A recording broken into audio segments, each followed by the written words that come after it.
fit, formidable, and fantastic. Hello everyone, and welcome to the third Q&A session, this time in celebration of surpassing 3,000 subscribers. Let's get started! This first question comes from the golden one. Advice on foods to eat for my 10,000 vegan calorie challenge. Well, first, I think it is fucking awesome that you are taking on a 10,000 calorie vegan challenge, golden one.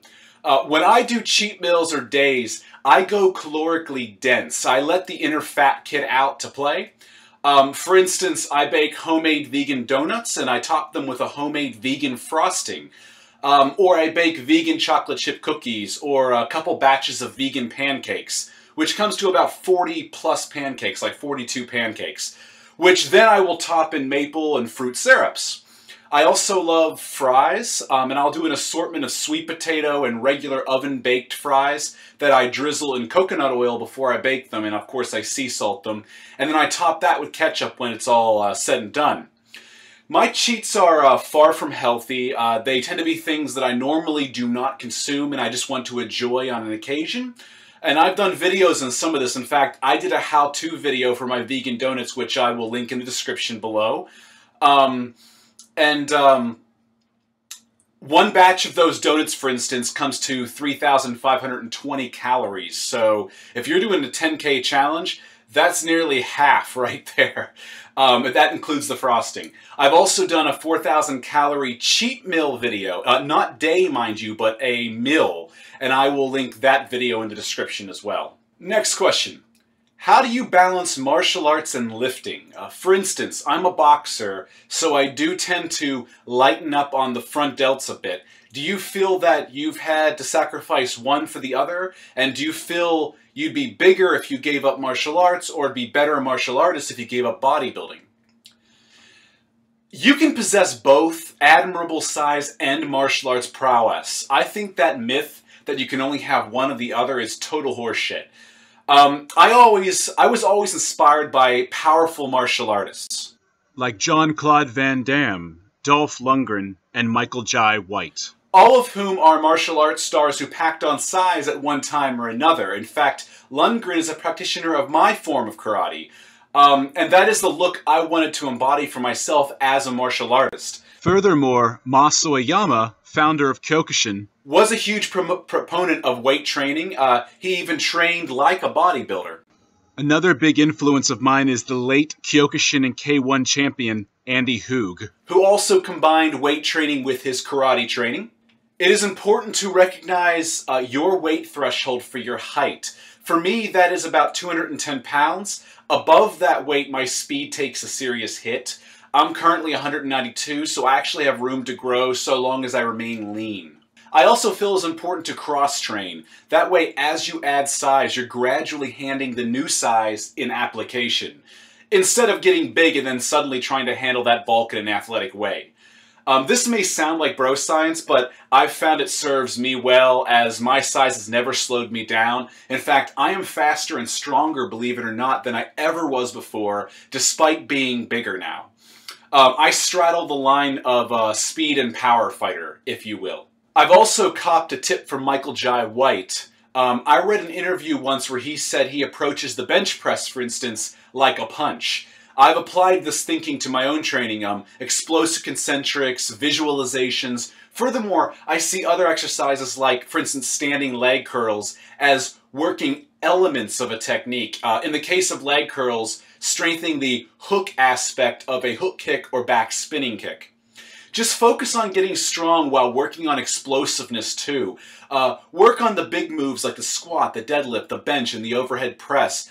One more tip. When I have a fight, I cease all weight training 1 full week leading up to the fight. This prevents any residual soreness, tightness, and risk of injury that might hinder my performance on fight day.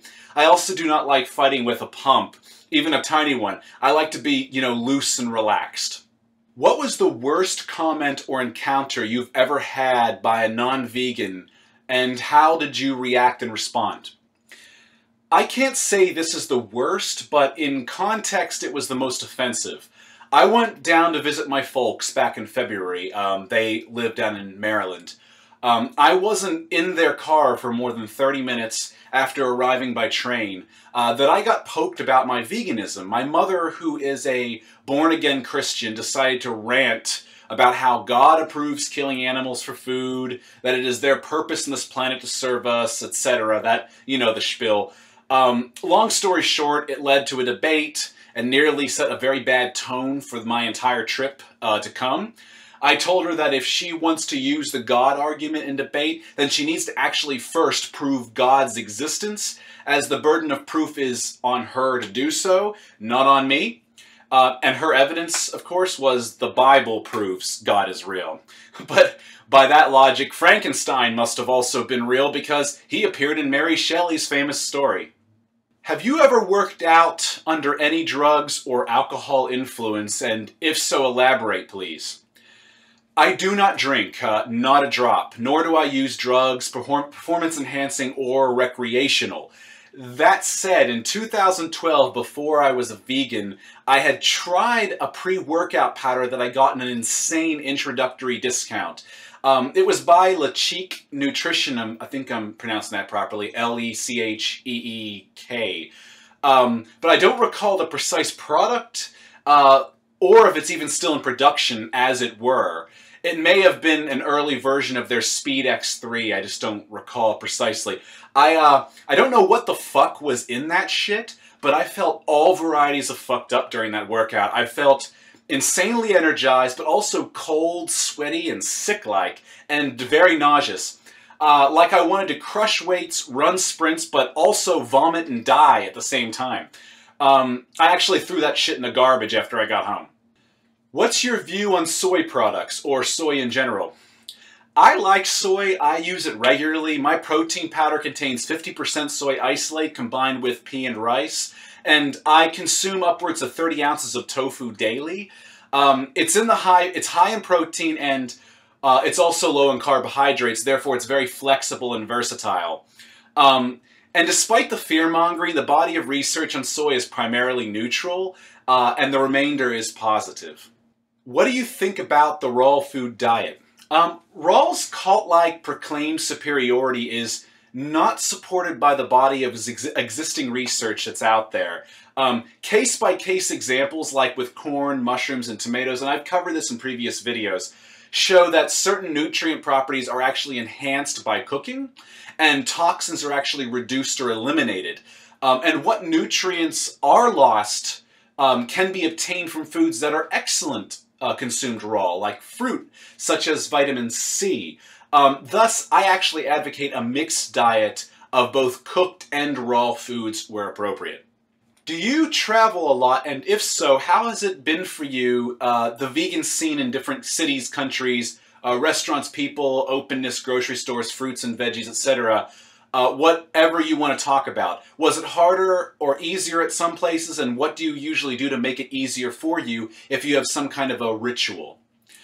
I travel a fair bit. New York City, where I live, is the best place yet for veganism, or so I feel. Los Angeles is pretty damn good too, and Maryland isn't bad. Really, it isn't difficult finding plentiful vegan options in the States. Unless, of course, you live in the middle of fucking Nowheresville on the corner of Fuckall Street. But in the case of those living in those remote conditions, you may just need to do a lot of your own cooking and preparation, like beans, rice, veggies, fruit, nuts, and seeds. Those things should be readily available everywhere. Now, as for abroad, Australia I've found to be alright. London, UK is easy. It's about as easy as New York City. So is the West Midlands in the UK, such as Oswestry in Shropshire. In London, there's this sick vegan and gluten-free bakery in Camden Town in the market called Cookies and Scream. When I was visiting London in 2014, I probably paid their rent for a month. The hardest place was Santorini. Luckily, I always do my homework and travel prepared.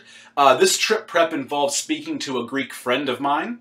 I brought some vegan protein powder with me and just consumed local fruits, beans, nuts, and seeds otherwise, aside from the protein powder. I love fava beans, actually, and Fava beans are absolutely fantastic in Santorini due to the volcanism and the soil conditions, and the fruit there is just fucking amazing too. If you were hired as an actor to, or for the next big superhero film, what kind of superhero would you want to be?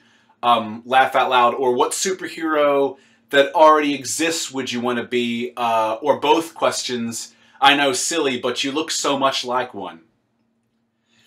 Not really superheroes. But I'd love to play the Punisher. I'd also enjoy playing the Crow. Both have very powerful backstories. Now, stepping outside the realm of heroes, I'd also enjoy facing off against the Predator in one of those installments. I think you're in New York right now. Would you be willing to meet some new friends if some people were going there and want to meet you? I'm in Montreal.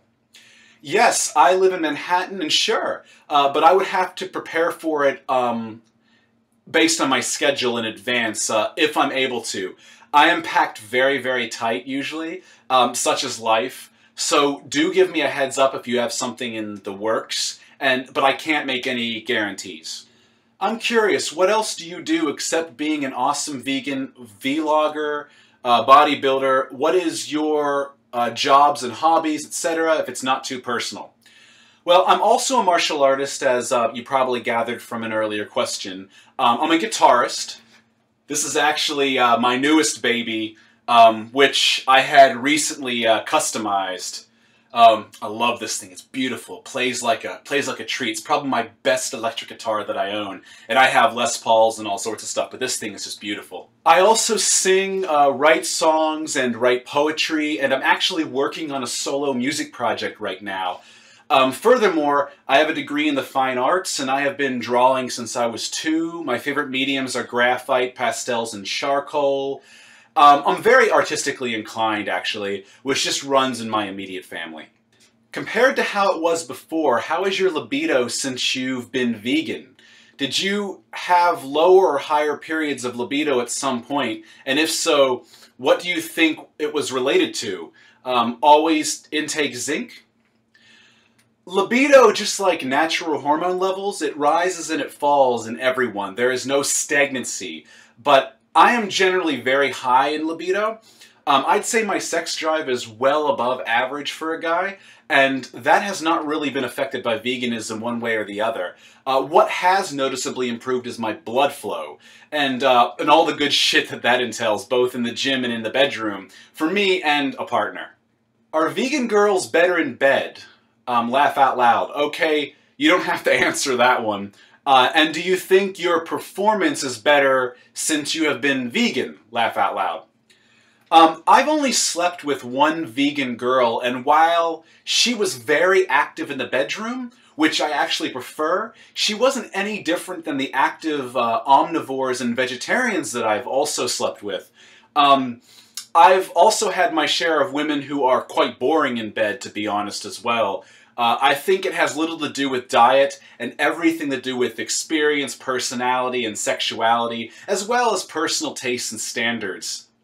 As for my performance, I did mention before that my blood flow is far better as an active vegan than as an active vegetarian. I recently had hand surgery, which then got infected.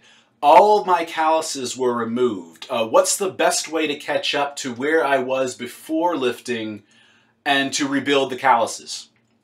Well, really just through work, basically. Don't use gloves. Deadlifts have actually built my calluses the most due to the weight overload and, of course, the hard grip that's required. But due to muscle memory, you should bounce back quicker than it took you to reach your previous level from scratch. Just be mindful of training around your hand's recovery, assuming that it's not fully healed yet. I would definitely suggest you speak with your doctor and possibly a physical therapist. How many times a week should a healthy couple enjoy each other sexually? I don't think there's a set answer for that. I guess however many times a week that keeps both partners satisfied would probably be the best answer. And that will vary, of course. Me, personally, I could want sex 3 or more times a day, easily. So for me, it's a daily thing, not a weekly thing. And this is why it's important to find a similar partner. I would imagine a low libido partner would drive a high libido partner insane, and vice versa. A low libido partner would just not cut it for me. Give me your opinion on monogamous, open, and polyamorous relationships. I'm a one-woman kind of guy. I believe in being faithful and honest, and I believe in a foundation of trust. And that trust extends beyond just sexual exclusivity in a relationship, but also trusting health status. If you sleep around and are careless, you could put your partner at risk. I strongly dislike the player and pickup artist scene. It takes maturity and balls to commit and fully love one woman. Assuming that one woman is someone deserving of your love and devotion, that is. Have dignity and have self-respect. Find a partner worthy of you, but also at the same time, be a partner that someone would be proud to have. The door swings both ways, in my opinion. I expect a faithful girl in return for my own faithfulness, and I detest dishonesty and manipulation. And I do not do polyamorous, and I do not do open relations. I mean, why spread myself thin when I can devote myself to one worthy girl? See, I prefer substance, quality over quantity, if you will. I firmly believe that if someone needs to step out and cheat, that they should reevaluate their relationship. There is obviously something wrong, and perhaps it is time to either cut ties, or try to fix it if that something can actually be repaired. A breakup may hurt, but cheating on someone will actually do far greater damage in the long run. So anyway, those were all the questions that I thought were really good for this particular Q&A. Again, I'm sorry if I didn't get to your questions, but I was very selective this time since I got so many. It doesn't mean they won't appear in a future Q&A.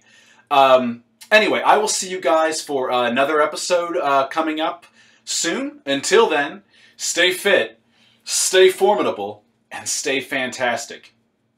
See you around.